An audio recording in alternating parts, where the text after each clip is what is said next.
Buzz Aldrin où il admet subtilement que nous ne sommes pas allés sur la Lune. Regardons l'extrait. Pourquoi personne n'est allé sur la Lune depuis si longtemps?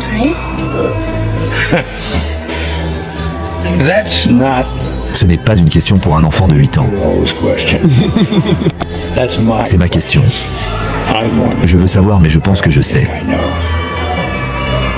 'Cause we did. Parce que nous n'y sommes pas allés, And that's et c'est ainsi que ça s'est passé. Et si ça ne s'est pas passé, c'est intéressant de savoir pourquoi.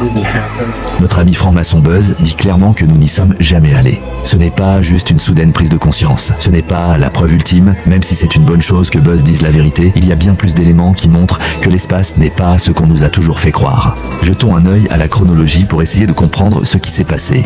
En 1915, NACA fut fondée, créée par le gouvernement fédéral, avec pour mission d'étudier les problèmes du vol et d'apporter des solutions pratiques. En 1923, création de Disney. Walt Disney, bien sûr, a grandi dans la fraternité des Démollets, une version pour jeunes de la franc-maçonnerie. En 1936, création du JPL, notamment par Jack Parsons, un avide partisan du franc-maçon Aleister Crowley et membre de la secte OTO, fondée par celui-ci. Jack Parsons fréquentait également L. Ron Hubbard, le fondateur de l'église de Scientologie, une secte aux croyances dignes d'un roman de science-fiction, incluant l'existence d'un dictateur galactique nommé Xenu. Jack Parsons et L. Ron Hubbard pratiquaient tous deux la magie noire et participaient à des rituels de magie ensemble.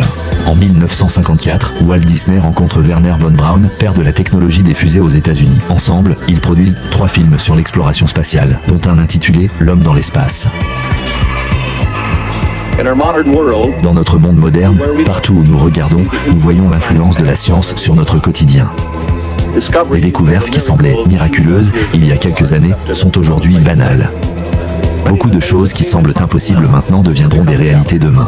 Parlons un peu plus de cette vidéo de Buzz Aldrin.